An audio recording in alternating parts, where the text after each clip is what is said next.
I'm happy to welcome Naveen Mahesh, Director of HLC International School, Chennai. Naveen Mahesh is an unusual educator. Before he entered education, he was pursuing a successful career in technology and banking in the United States. Going to use a cliched word, it was a cushy job. He gave it up to pursue his interest in India. And over the last 10 years, he has traveled a long way, and perhaps, I'm sure, has understood many things. So, welcome, Naveen Mahesh. Thank you for having me here with NHM. To go back to the question that, or the point that I raised, what made you give up your career in the US to come to India and pursue education? I was very interested in education from the time I actually stopped going to school even. My mother was running a school, working in a school before that, and in whatever way I would find time for school work. So when I worked in Chennai, I was before going to the US, I used to work at school the days I didn't go to work, and we used to have a garment factory at that time, the family business. So the days I didn't go in, I actually spent time at school with mom, working with children. I found that very joyful and enriching experience. And when I went to the US, I was sort of clear that that's something I would like to come back to at some point and work long term in that space. And so I never applied for a green card or citizenship or anything. And it will, things became very easy for me. The decision became easy when our company actually sold. We had a startup firm, financial services firm, and it sold in 2003. We sold to Citigroup, and sort of brought forward my decision of coming back to India and experimenting and learning and researching in education. So that, and my wife Raji was all for similar reasons, wanting to also come back to India. She knew that her family would not ever resettle in the United States. So, given that my interest was here, and she said she herself wanted to pursue a life in social work, and she in fact did a lot of work here with the Ability Foundation when she came back. Now she's working with me also at the school. So those primarily, the interest lies in education and in India, and so it was a no-brainer coming back to India. And having mom running a school, it was very sort of convenient, if I can say that, a place to learn the ropes, work through the system, understand what happens in education in our particular school, how is teaching conducted, how is learning facilitated, and those were primarily the reasons, I think. Now, you would have certainly had certain ideas about how education works in India when you came here. How much of those views do you still retain? How many have changed? Well, when I came here to start working at the school, I had a very limited understanding of education in schools, limited only to the one school that my mom ran and the one school that I studied in, which was KFI school in Bangalore. Both were not very dissimilar in a lot of things, and so I perhaps had a very narrow view of what school education was in India, and I took time to understand what are the things I could do in education when I came back. So one of the options was obviously to work at Headstart in Chennai. I wanted to meet other people in education, both in Chennai and other places around India, to understand how they conducted their schools. Try to do more research work in education based on my understanding of what school education was. Along with colleagues at the time, we went to other schools trying to understand how was education conducted in these schools, and how was that different from both our own school's operation as well as my understanding of what we were doing in the K-12 space. Those were primarily the broad goals that I had when I came back. And so I said one of the things I could do was also to get into a formal learning program like a B.Ed. But when I looked at B.Ed and the people doing B.Ed and the organizations that were teaching B.Ed, I felt that it was structured very poorly. The course itself, I think, is very, very good, but the way it is taught and way it is structured was something that I now look at and say very structured very poorly, because I chose to do the Cambridge International Diploma for Teacher Training, and that was beautifully structured. It taught me everything I am today in education, because it gave me a foundation of how a teacher needs to be planned when he or she walks into a classroom, how that teaching must be facilitated, and how to assess and to reflect on that session. So, and I tend to use many of the things I learn across all of my life. You know, if I learn something in education, it applies to me on the home front, how I treat my children, how I interact with my children or my wife or my family. And so many of the things I learned at CIDTT is still applicable, and I keep referring back to my learnings from that in various interactions. Okay. Now, over the 8 years in your experience of running a school, you might have had surprises which were not pleasant. So, would you have done anything differently if you were to? Would you do anything differently if you were to start all again? Well, not really, honestly. But I think I went about it the right way. I tried to understand what is happening in other institutions, what is happening vis-a-vis at HLC. And honestly, some of the stuff I saw in schools scared me. Schools were allotting things like 1 day for a whole topic, whereas other schools were like ours, and some other schools were allotting 3 to 4 weeks to learn the same topic. And I also started understanding that schools were being forced to complete the portions rather than teach well. And this, at a larger level, I think it's a problem with public education itself. Complying with standards is more important than meeting child's learning development needs. And that's something I learned only by doing that experimenting and researching in our school and in other schools. And so I don't think I would do things very differently. Perhaps I would have bought a lot of land before coming to India. I didn't, do that. And when I came back, properties were skyrocketing, and we couldn't, working in the US doesn't mean necessarily that you're into a billionaires club or a millionaires club.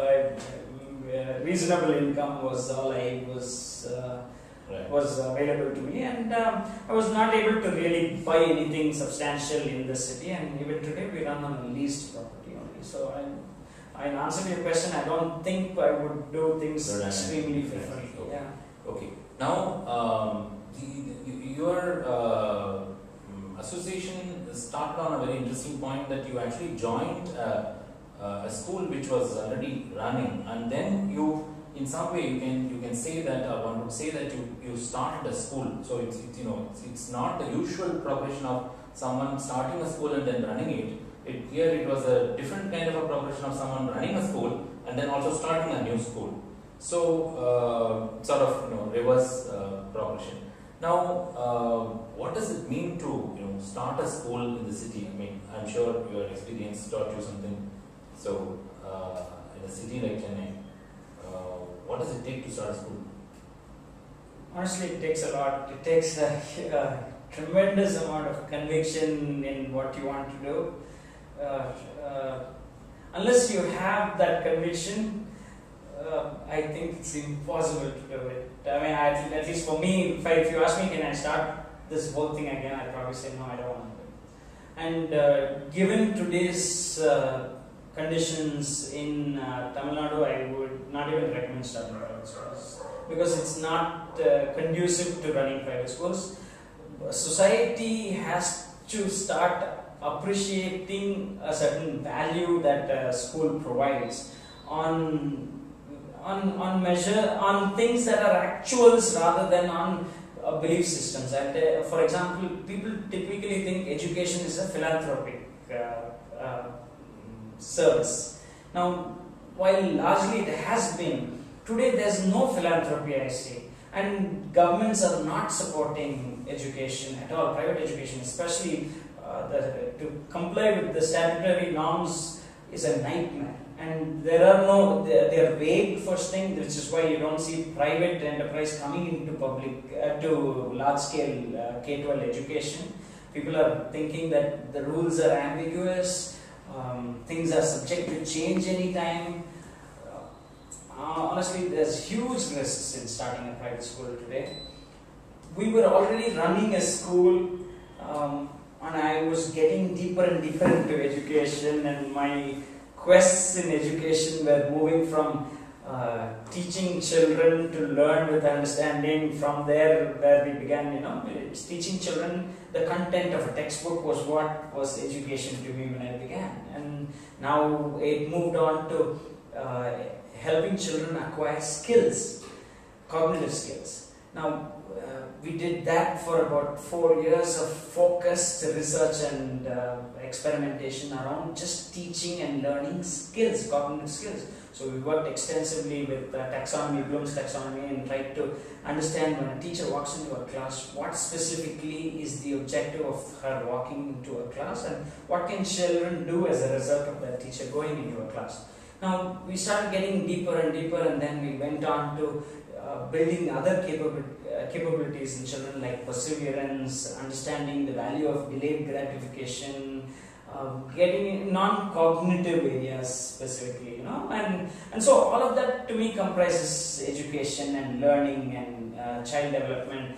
And I don't know if running a school necessarily is the only way to do this.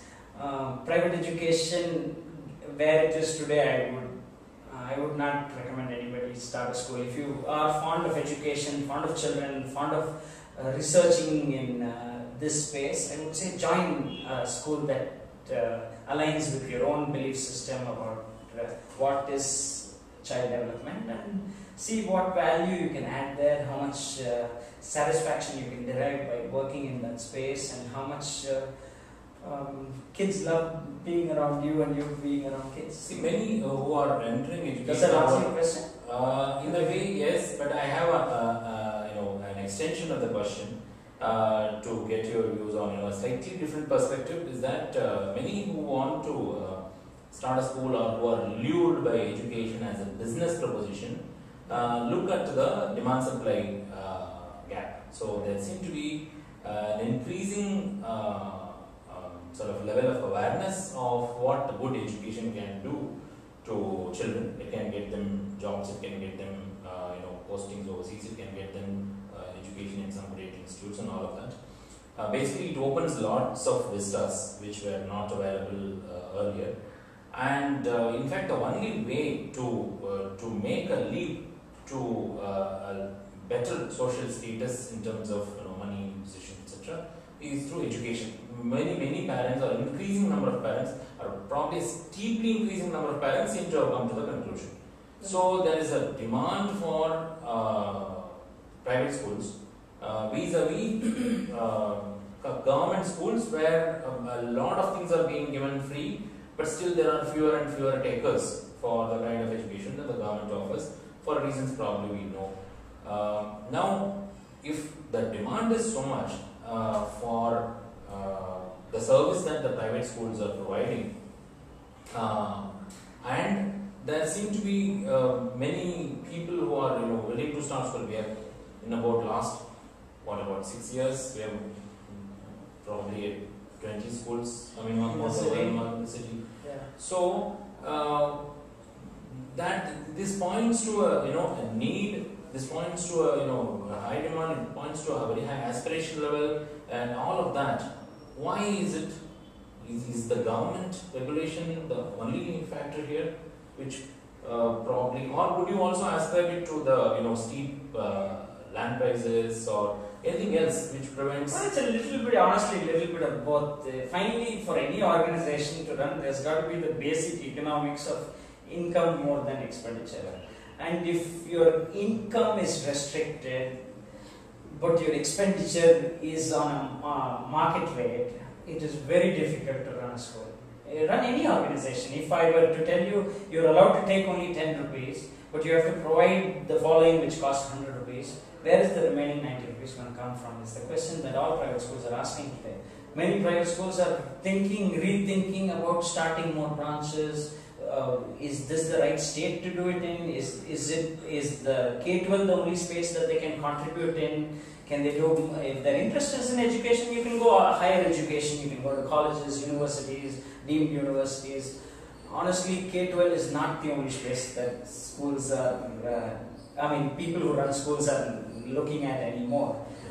So government restriction is one, but land prices. Today, our school is located possibly 30 kilometers from the heart of a city, the old heart of city, and its land is not viable there. Most schools, it doesn't make any economic sense to buy land at that price and then build infrastructure there and then charge the fees that government is restricting. But wouldn't this be true of any city in India? And what is it? Is there anything that this government or this state, let me not say this government, has done or has not done, which other cities or states might have done? For example, notifying certain lands to be for education specifically. Are there such practices elsewhere? There is. Yeah. Typically land is classified as agricultural land,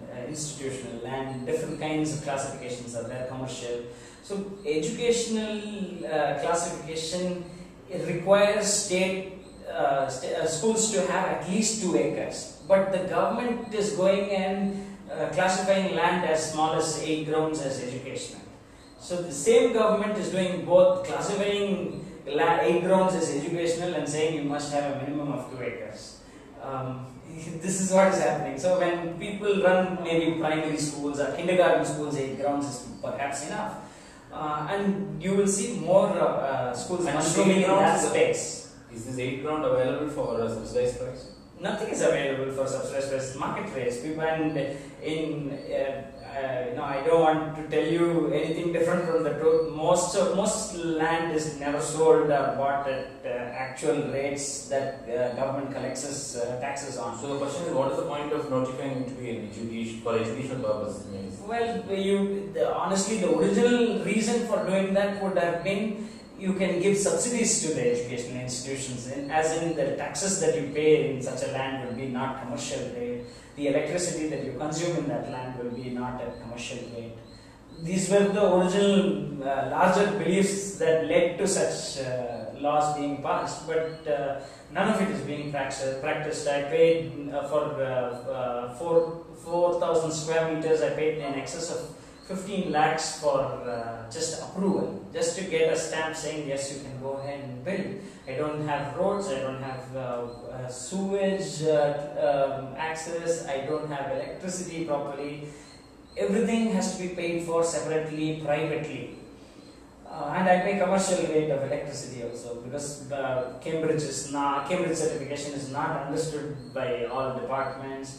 So somewhere our beliefs have been high, but our actual practices have not caught up with the reality on the ground, which is land that is bought and sold purely for commercial reasons today, and schools schools honestly can buy these lands at these commercial rates, but they will be required to run commercially to be able to stay viable in that business. If income is regulated at the paltry numbers that the state government is recommending, I would just say steer clear of private education, starting private schools. If there are private schools, and as a parent, I would say, honestly, your choices are few. Support the schools that your children go to. Take your opinion to the voting booth. That's very important. schools are now realizing that convincing parents is perhaps the way to move forward, so that parents will take this to the voting booth. Because governments do the things they do because it gets them votes. That's how India is largely run. So to say that subsidized education is being offered to you is a nice thing to say. But till the time that this becomes possible or economically viable to run a school, are there cross-subsidy options available, within the structure? For example, can you run some profitable activities, over the weekends or in the evenings, maybe education-aligned activities, and perhaps manage to offer education within the norms that the government is prescribing? What is the way out for educators right now? I think that's perhaps the only way, but then on the one hand we're saying education should be philanthropic and subsidized, but you're asking the same people to figure out a livelihood in that same space in some other way, commercially. That to me is not fair, first thing, but that's pretty much what schools are doing. Their big halls are being used as wedding halls, the auditoriums are being rented commercially, and these are all ways that schools can earn money. I don't necessarily, personal belief is I don't think that should be the driver of subsidizing education. Quality of education is, if you ask me to choose between quality and cost, I'll always choose quality, because I know why I got into education. To work with quality education is the only reason I'm in this space. So if you were to ask me to choose between two products, the only decision that I will take is based on the quality of one product over another, not the cost. Cost is what the market sets for anything. Same case with education, private education. No parent needs to be told which is the ideal school for them. Their belief system is something that will drive them to a school. Their economics, their own personal home economics will help them decide which school is affordable to them. I don't think these are things governments need to do. Governments need to, honestly in India especially, with the way public education is, you're right, most people are running away from public education despite their giving free meals. Right. That says something about the quality or the lack of quality there. Yeah. But and there is a huge demand for private schools. But my only reason for saying that running private schools is a huge risk is because of the milieu that is available here today. Even now, I would say, if you want to run a private school, perhaps Gujarat is the better state to run it in, because they are trying to see how they can support private education. They are willing to compensate private schools to the cost that they incur rather than what the state incurs. If the state refunds only what it would incur had it conducted that education, you would be running away from this private school too. Right. That's the honest truth. You must think about that a little bit. If state says, I will compensate you up to 8,000 rupees or what you incur, whichever is lesser, 8,000 rupees is the lesser amount. They're just taking it to be lawfully correct, but 8,000 rupees is honestly the lower of the two, because at 8,000 rupees they are not able to provide reasonable education. And public education is more than about just education. It's about healthcare, it's about feeding children in schools. Hygiene is a very important element of public education system, and India is struggling to find solutions for it. If I were to participate in working with the government in any form, I would always say that we have to make private come into the picture. Private can do what public education cannot do. Private education can take us places. Public education cannot take us places the way it is today. Now, talking about boards, affiliations of schools, etc. Now, I've heard two views. One is that there are parents who prefer to send children to schools with good teachers, good managements, whichever board they are affiliated to. They see that the overriding factor is very decent management, friendly and capable management, and good teachers in whatever way one defines them, and infrastructure, etc. The affiliation of the board becomes a secondary issue, if at all it's an issue. And given that the learning happens so much around us all the time and around the children all the time, it's 24/7 process now. So an exam board doesn't have to control their sort of decisions, or it doesn't dictate that. The second view is that one prefers IGCSE or ICSE or ICSE or CBSE or CBSE or matriculation or state board. These kind of representation where people are, they are very keen to put the children in a school with a particular board affiliation because they see so much value in it. Which view will you go with? Or is there some merit in both? No, if you ask me to select by board, I would certainly not select. I would say, if quality is what I go for, I would always go to IB and IGCSE because they're just far ahead of the times that CBSE and ICSE are at, and matriculation and Samchir are even further behind. So, from just a academic standpoint, I would always say, for you, and this is a choice that individuals have to make. If you want a good curriculum, they are available today. They are far better than ICSE and CBSE can aspire to. In fact, CBSE is, in the name of changing things for the better, they're messing with the education system. You talk to any CBSE heads of any CBSE school, they'll tell you, my God, things were going well all these years, and now everything is a mess. Teachers don't know how to manage this continuous and comprehensive curriculum. They don't know, now 10th standard is becoming optional. Soon 12th standard might become optional. They are not knowing what are they supposed to do. And HRD department, they controls CBSE completely. IGCSE is governed only by the government of India. They are not under the HRD department at all. And if you look at the two guidelines of any of these, for instance, the CBSE or ICSE vis-a-vis Cambridge, both CBSE and ICSE on their first page say you should be a Section 25 company. An education body telling affiliating schools what kind of organization they should be doesn't tell me a lot about their own focus in education. Cambridge, on the other hand, there is no paperwork where it says this is how much you should charge, this is how much you should buy into. They are basically saying your schools should be clean, hygienic, your school should be well equipped with a vast library, your school should have very good training program for your teachers. So hygiene, quality of education, quality of teacher training, all that to me is education. All that is very important to a child's development. I would look at a school and say, if I want my child to go to the best school, I would naturally, first way to narrow that, the number of schools that I would look into is which schools, which curriculums are actually favoring such thinking first, because schools are limited. The larger the system, the schools are forced to comply with those systems rather than actually work towards every child's development. And to me, I will always pick a small school. Small schools can do what large schools cannot even dream of. Large schools honestly want to do as much as the small schools.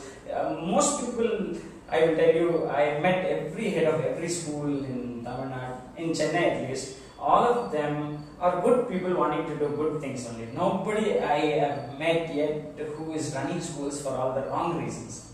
Yet people make their own perceptions of why a school runs. They are wanting to make a lot of money. A lot of stories go around about schools. But if you meet the persons who are running the schools, you will get a better understanding of why they run schools and what struggles they go through. So I would always say the way to pick a school is pick a small school first, because they can do a lot more personalized for each child. Second thing I would do is try to understand the curriculum that they are offering.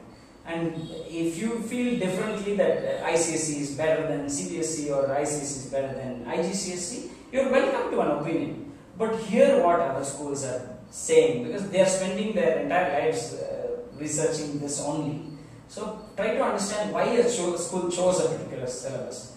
They may be aligned more because of the pedagogy that is being that they are able to carry out in their schools, not necessarily because of a curriculum. Pedagogy is far more than the curriculum. Like you rightly said, schools are never restricted just to the framework that is prescribed in the book. They can do a heck of a lot more.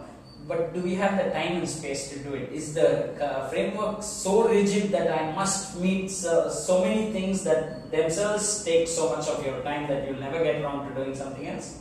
I believe GCSE and IB allow you to do a whole lot more than the others are. So since you talked about small schools and big schools, aren't we looking at a paradox here? Any school will start as a small school, I presume.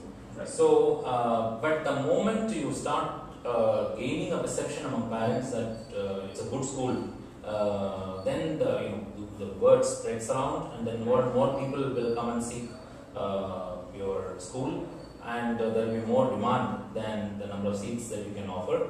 So there will be enormous pressure on you, and then at some point you have to decide whether you want to, from a single section school, you will become a 2-section school or a 3-section school, and become a large school. Now I have a couple of questions here. One is that, is a large school necessarily bad, given that we now have, I presume, we now have technologies which can connect, rather reasonably deeply connect students with teachers. There are a number of technology-based interactions possible with with the student, with many students for the same teacher. There may be many other ways that connections could be established. That's one. So is large school necessarily bad? And number two is that since you also talked about economic viability, a large school will probably make it viable. A small school, I again presume that the viability, economic viability, will be less than that of a large school. So, aren't we facing a paradox here? You have to be a good school, you have to be a small school. Not really. I quickly answer both your questions. First question is, large schools are not bad. Okay. Large schools have larger problems. Large schools take longer to solve those problems because they are large. Second question, what was the second question, sorry? The viability. Viability. Viability for whom? The school is started by individuals. If you are a private limited company and you say, I want to start a hardware store, and you only want to run that one, why hardware? Actually, I should take a bakery. I've seen examples of this. I only want to run this one bakery, but I want to run a great bakery. There will be tremendous pressure at 6 o'clock in the morning. There are people standing outside my door saying, Uncle, why haven't you made the bread? How will I go to school? My child go to school without your bread being ready. And I can still continue doing that. So viability honestly should not be looked at from a societal standpoint, because no matter how many you cater to, it's never going to be fulfill society's needs. You are going to only take one section of society and say, I'm going to fulfill their needs alone. That could be 300, it could be 10,000. Both are small in the context of this nation. So it's not like a line that you draw. You can draw it at 300 and 10,000, still feel that you're doing the same thing. So I would say, look at it from the viability of the organization being able to achieve its set objectives. For me, my set objectives are quality of education. That's the basis of running a school. So if I can meet that cost of bringing in that quality into my institution just from one section of students, so that's how I arrive at the fees for that school. I will not think about, is this affordable to everybody? No fees. If you put 10,000, do you think you're becoming affordable to everybody? Do you think 8,000 is affordable to everybody? Most people cannot afford 8,000. Okay. Right? No, but so very broadly, yeah. So since you will share the same infrastructure, but for a larger number of students, won't some part of the cost come down, but so will quality, no? What I was able to do with 30 students, can I honestly believe that I can do the same quality in the same time with 60 students in the same space? It's not possible. One part of my question was that, doesn't technology enable you to do that at least to some extent? Honestly, technology, a lot of today's technology is emerging technology. Nobody is able to pinpoint and say this will surely work for these children, right? And children come in different flavors. Some of them listen and learn very well. Some of them watch and learn very well. Some of them do and learn very well. Technology may cater to only one section like that. Another set of children must see, touch and feel and work with it hands-on to learn. So I would just say that when you look at technology as a medium of learning, it's just one more medium. Children were always learning outside schools, right? When you walk with them on the street, they were watching and learning. When they go on the buses, they are looking out and learning. Today we are suddenly realizing that we could use all of these methods that have always been around to also teach. That's why we are suddenly believing in learning outside the classroom. So when you bring technology in, technology is just one more way to teach. It's not. It's going to facilitate for some. It's not going to facilitate for everybody. And where technology is in India today, I feel we are probably 10 years or more away from widespread use of technology for effective classroom instruction. And while we are still on the technology topic, and given your technology background, are there things that technology won't do in education? Because I am just looking at this question from a very broad layman point of view, because there are schools which advertise that we have computer labs, therefore put your child here. We have internet, or we have this equipment, therefore we offer better education. Or some parents tend to think that if they buy certain gadgets for their children, or if they put the children in schools which have certain gadgets or computers, etc., that the quality of education is higher. Well, I would say that that's usually true only in a small school, honestly. If I've spoken to some kids going to large schools which have swimming pools, the child swims once a month for 45 minutes. In that 45 minutes, they have to go from their class to the swimming pool, change, and then when they finish swimming, they have to change back and go back to their classes. Now, to me, that's 15 minutes of swimming. 15 minutes of swimming a month can be done anywhere outside school too. Why should, first of all, schools do these things? New schools are having to show more capability. Today, people are measuring schools first by infrastructure. Is this school worth this fee? The only way I would measure that is by understanding what do they offer. Infrastructure is just one of them. Infrastructure, in fact, in my own belief, is that you can facilitate great learning with very little or minimal infrastructure.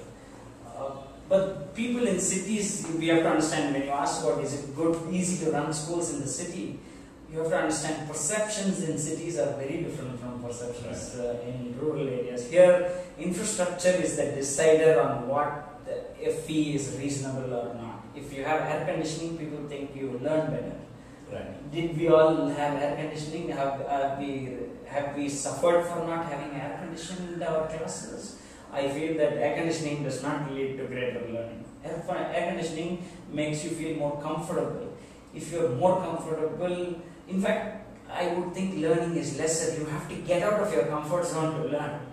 You have to do things in ways that you have not done before to learn. Today, kids, when they go back home, they're sitting in front of TVs, or that's one kind. The other is parents are rushing them to the next class or tuition. Some of it is tuition, some of it is dance classes, various things. Kids need to slow down. Parents need to believe that their child's development will happen at a slower pace. They want outcomes tomorrow. If you go back in time, you will realize that most successful people really successful people did not become successful overnight. They took a long time for them to become successful, and some of them are dead and gone when their success is even realized. And so people should not measure institutions by air conditioning or swimming pools or infrastructure that they provide. How much of the heart is there in that school is what they should look for. They should look for the passion of wanting to interact with children, understand their child better, want to spend more time with their child in interacting in various different ways. Some of it could be through computers, some of it could be sitting under trees and talking. Schools are afraid to say that they will sit under a tree and chat and learn. Do you think learning is any less if they sit under a tree and chat? I the question completely is, disagree with that view that if you sit in an air conditioned room only you will learn. question is that how much of the pressure are schools under because of this attitude of parents? You can call it a sort of fill it, shut it, forget it attitude, or fill it, shut it, expect it attitude. Expected attitude. So, whichever way you put it, I don't want to know, but if these are But there, there there's an input output. correct, there will be a huge pressure because finally when we talked about this a little earlier, you said that when do you see the ground shifting significantly? I feel when people want it. Schools cater to society. Society must want something different. Today in the city they are wanting a little bit different. If you go outside tier 1 cities, they don't want very different things. Teachers will not change the way they work unless society tells them this is not what we want anymore. We want something else. We want to see our children do various things. If a society reinforces by that school having admission year after year and being written about and talked about highly, teachers and management will think this is what society wants. Why should I change? Correct? So I don't see the ground shifting tremendously unless society itself wants different outcomes.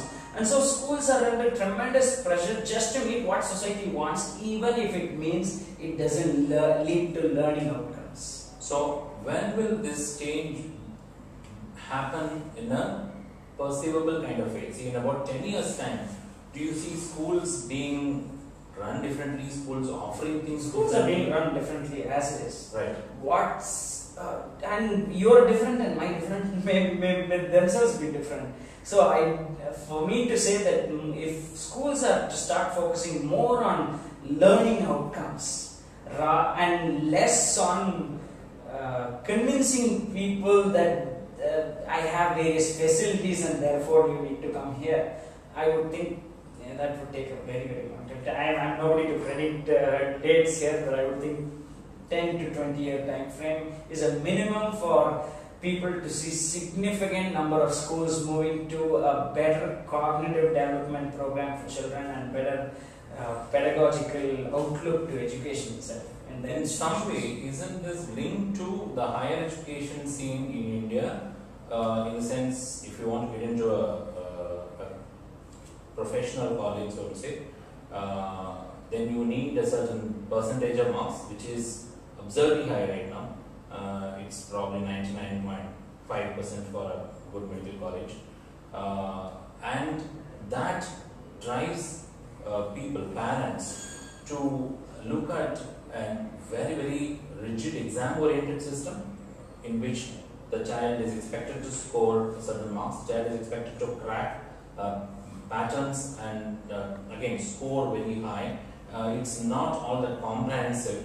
So it's a very narrow score or mark based or grade based system by which higher education is absorbing talent from school education. So till the time that changes, right, what would be the motivation for anyone to change this unless the person wants to take an extraordinary risk and aspire or have enough money to send children abroad for education? My answer is none whatsoever. There will be no change unless society wants that change. Society drives. If you wanted to start a bakery in a place, when would you may have a capability, you may start for that reason. But if more bakeries were to come into that space, it means that there is a need for that many bakeries there. Similarly, in education, if I were to say schools must start doing something, they will start doing it when they see the need for it. There is no need for changing what exists currently. I don't see society wanting anything different. And I've visited colleges, undergraduate colleges here in India, and many of them which are even autonomous, instead of using that autonomy to increase the value, they've actually reduced it to so that more students get 99, like you said, or 100 if possible. And that's what society wants. And so the way to see that change is at many levels. I would say first policy level. Can we figure out a way to connect our higher secondary program to the undergraduation program in such a way that you can streamline your interest areas and get credits for those alone in the colleges that you apply to. Then you're separating colleges by their capabilities in different areas, and so they don't need to compete against one another even. So if society has to is looking for change, then how does that change actually come about? It's only when somebody in society starts talking about the change and persuading everybody that that change is required. Absolutely. Now, whose job or responsibility, in quotes, would you say it is to try and lead that change now? Schools do at some level share that responsibility, I think, because they are closer to that than anyone else. But private education, the way it is, schools are, as it is, struggling with the rules that are being set upon them. And so I would think that quite a bit of that responsibility has to come from a political drive. Quite a bit has to be politically driven, because this nation is largely, many of the policies come about only because of political drives. But politicians respond to what the people want.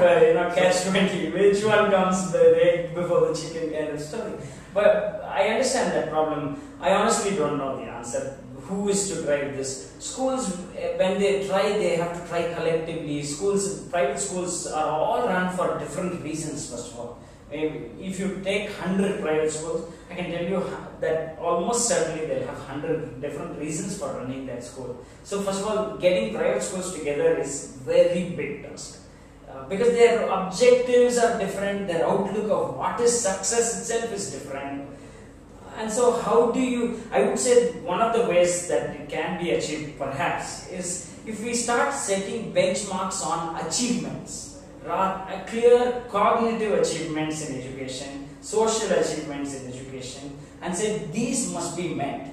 And if you meet these, you're a good school, not by a 99 percentile. Now, I would say reduce those benchmarks. At every grade level, you must have benchmarks to say children must be able to achieve certain outcomes. This is on a large scale, I'm saying.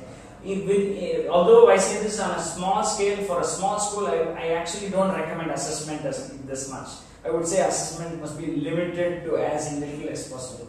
But when you do large scale implementation, when you have so many different stakeholders, I would say spend more time in giving them guidelines which are all pedagogical in nature. Don't tell schools how many teachers should be there in their schools. What do you care how many teachers are there? If they are able to get a certain outcome that you say is good child development, you should not care what fees they charge. You should not care how many teachers were there. You should not even care whether they were run in a school. They could have been run in a home school. Children who don't want to go to school for various reasons, perhaps they are pursuing other interests, sports for instance, are they not entitled to a good education? So today the rules in India state that if you don't have, CBSE does not even allow students to have a CBSE certificate unless they go to a CBSE school. There have been parents who come and say, I will just pay your fees but not send my child. Is that okay? Because I want a CBSE certification. So the laws have to change quite a bit. Laws change, automatically people will make wiser choices. That's my outlook today. Perhaps it's wrong and perhaps it will change, but that's where I stand today.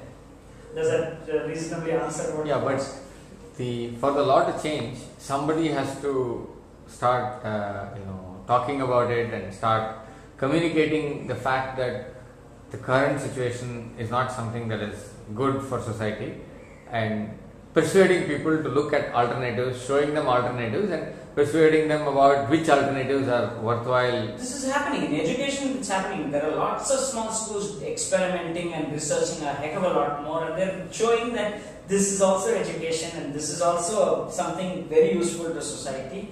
And you need a lot of those. But I still think, you take RTIs for instance. Finally, why did RTI was very important even before it came. Why did it come finally? Not because people put pressure on it, because one party said either this for me to ally with you for a stake in the government. I feel political drive seems to be what changes things in our society. But do you see politicians talking about changing education? Currently, no. I don't see a whole lot of it happening. But I don't see why not. There are people who are getting into politics with heck of a lot of education behind them today. I am saying that. And it's only a matter of time before they start looking at education as one of the problems that they must solve for larger outcomes in other areas. And so, more educated people coming into politics itself is a sign in the right direction to me. And that to me will lead to better outcomes in policies. I have a question here. Would it be like that, or major leaps in education or major impact in education were caused by people who were not really educated? For example, Kamaraj or MGR, who visited a school and saw some starving child and decided that there must be a meal for every child in the school, and went back to his office and signed, and got a law in place which got children into the school. So it was the awakening of a politician to a reality at some place which he visited, which created a leap. It was not a large-scale movement, but individuals at powerful places were impacted by something they saw, they heard, either in India or abroad, which made them take decisions which pushed education to the next kind of level. Now I think a very, very large number of people, children are going to schools because at least for food. I mean, that was one justification when midday meal scheme was I actually disagree. They're all dropping out of these schools which are giving food. So did we really move in the right direction is something worth asking. Yeah, but I do agree with you that there are visionaries in society who can cause tremendous change on individual strength, merit alone. No, the limited point was that there were children who were not going to school at all. What the school is probably not offering anything different, but this guy at least made the children go to the school. Only for the food.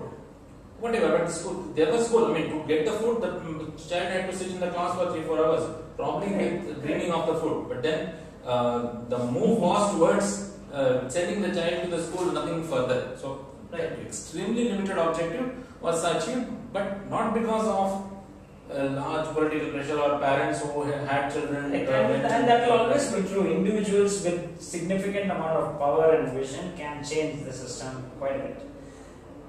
But I don't see this midday meal scheme actually adding great value to education at all. And people are not rather paying and going to private schools despite the free meal. And so in a longer term, I don't know whether this particular scheme succeeded in its objectives. Yes, it got people food. For a short term, people were happy because they got food for their children, and that's very important. There's no better way to serve society than to make sure that there's food on their plates.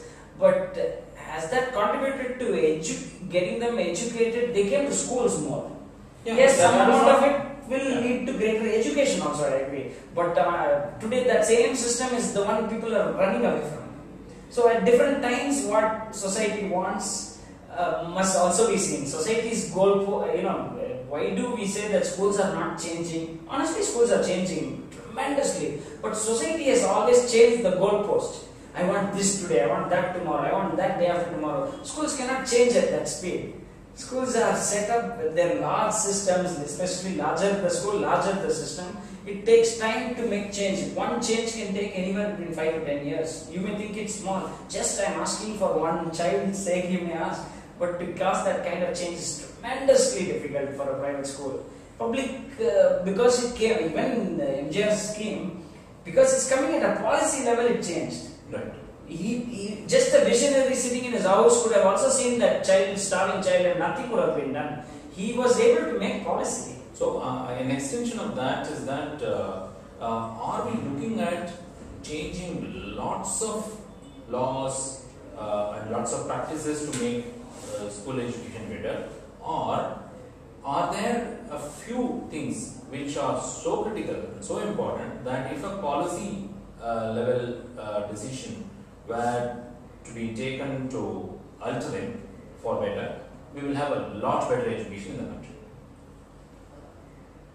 Honestly, it's hard to say which one work. If you think about it, Krishnamurthy Foundation Schools, they started something very small in Rishi Valley, and now it is at some level being implemented in rural schools in Tamil Nadu, some of their ideas.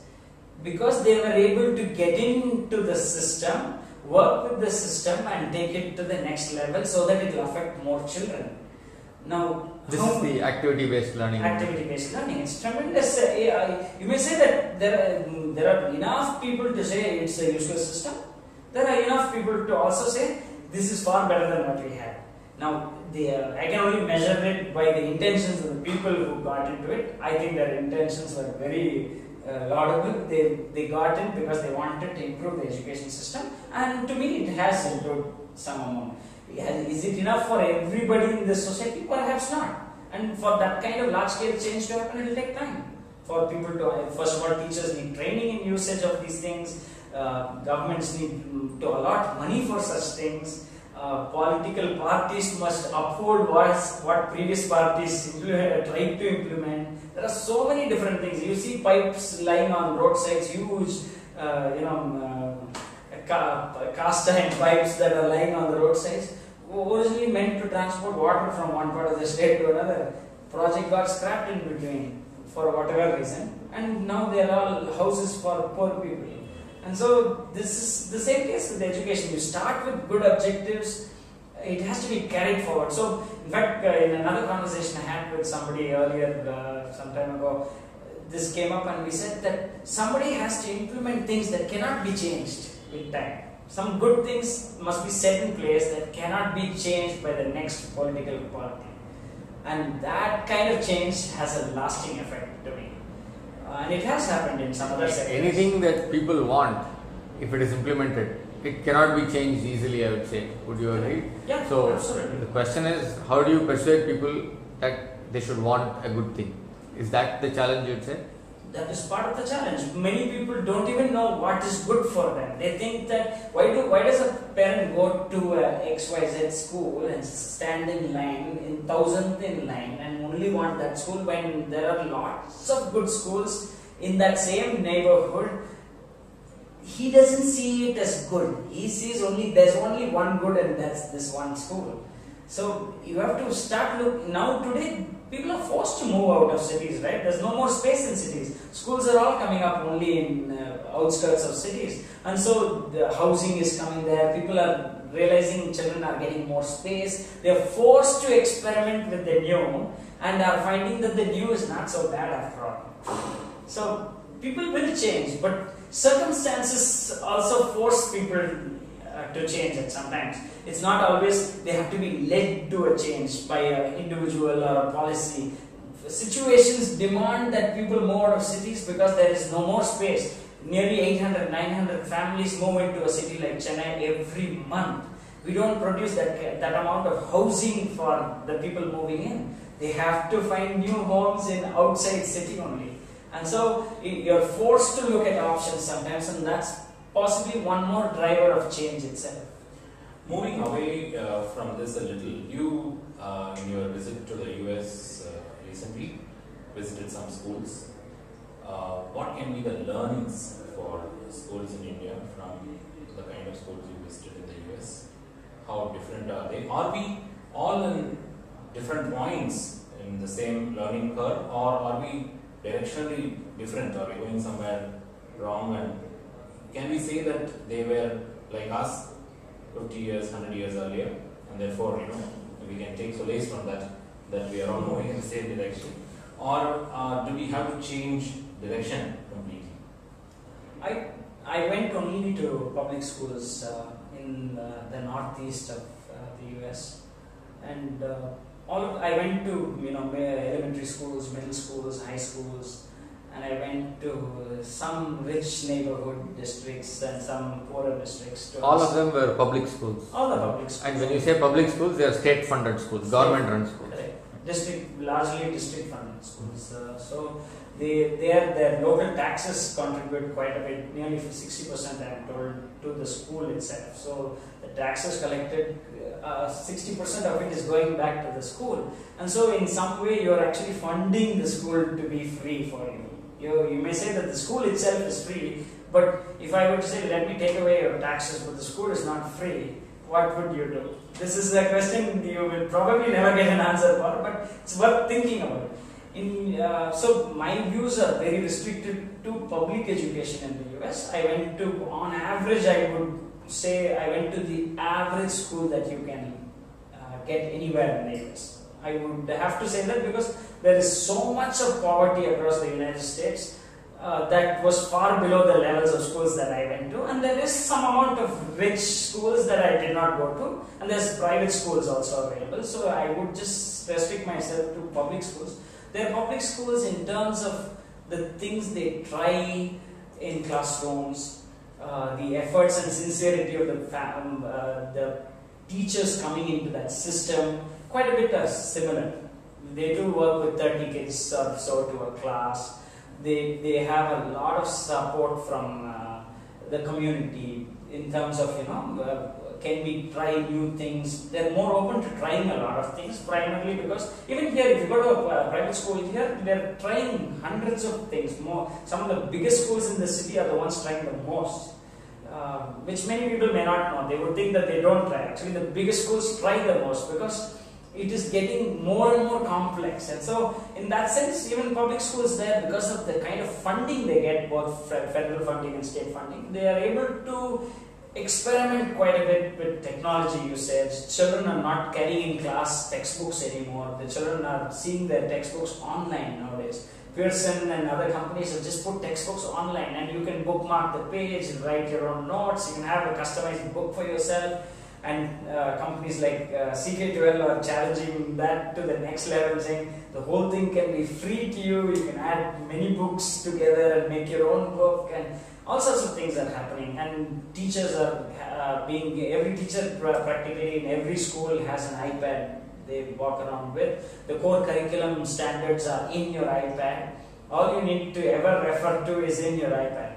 And you're walking in with these devices into classrooms every day. So in terms of physical infrastructure, they're ahead of us, but we're walking down that same road, I would say. So we're not completely walking in different paths in terms of how we are trying to solve problems. So even the poorest... But I'm comparing their public education with our private education. Don't confuse this with our public education system. Our public education system needs a complete revamp of what is it that they want to do even, and how they go about it. So I would just say look at these two things very differently. So even the poorer schools, the government state funded schools in the US, the public schools, children have iPads and... The children don't. I was talking about teachers. Okay. Public schools, some of the states are more progressive, willing to experiment a little more. There's in certain districts around they are trying it, giving all students iPads. So they give a funding, and the school has a little bit of autonomy to use that funding in any different way. Some schools are saying, I'll give up these textbooks and just buy iPads instead. And use K-12 and try to build this curriculum around that. So they are allowed to do many, when I went under the perception that you get an entire lesson plan and you just take it into your classroom and you teach it. It's not as simple as that. You do get those things, but you are still free to experiment quite a bit and innovate in your classrooms and customize it to every child's need. But given that there's only one teacher for every 30 students, it still has its problems. It's not very personalized learning. And they also, because of a larger system, they set up a lot of examinations, and now even those skills that they teach are being assessed exactly as it is in the textbook. And so when you teach a skill and assess that very skill, it's only the skill is reduced to memory only. And so in some sense they are not doing very differently from us. The teaching of various skills, they actually teach across the cognitive spectrum, but they assess that very same content. And so schools are only saying just do this sum 5 times or just do this exercise 5 times. It's the same thing that's going to come to you in the exam hall. And so some amount of dumbing down of that system happens because it's largely. Isn't that in some sense it is inevitable in a standardized format if you want to run a system across the country? There are challenges. I won't try to say that I have wiser solutions for such problems. When systems are huge, the problems are even bigger, and so America's having far more poverty than people perceive it to have. People think that they look at the infrastructure available and think that every home has that kind of money. Every home doesn't have. Many of the public schools in America run because they want to feed children. They have to get food to the children. That's one of the big objectives of running public schools in the US. So that was a huge learning for me. I went under the assumption that food was a given in most public schools. Even that's not true. Most public schools don't have run because children need food. And we only see San Francisco or New York or Seattle and think that these are cities where people can afford anything. Can't they even buy a $1 McDonald's burger kind of thing? But you'll be surprised how many can't. And so, health of that food is very important because they have a lot of policies in place. Governments spend extraordinary amounts of money just to meet those standards. In a society like ours, first thing we will do is we will compromise on those standards and say we'll drop a level on the hygiene, we'll drop a level on the quantum of food that we serve, and that we've now dropped it so low that it's acceptable to nobody. It has to be raised back to a level where it is acceptable at least to those who want that free. And that's so we're walking down in certain sense similar roads. But in private education, I would say our private education is doing almost all of the things that public education is doing there, except for the food part. Private education here is restricted only to the child's social and cognitive development, but not to public education healthcare. There is probably doing only the food part. And badly at that. Very badly at that. Right. So thank you, Naveen, for your time. Pleasure. Thank you for I sharing. hope it's useful to people. Thank you so much. Thank you, sir. Thank you. Does it come? So over an hour? Yeah.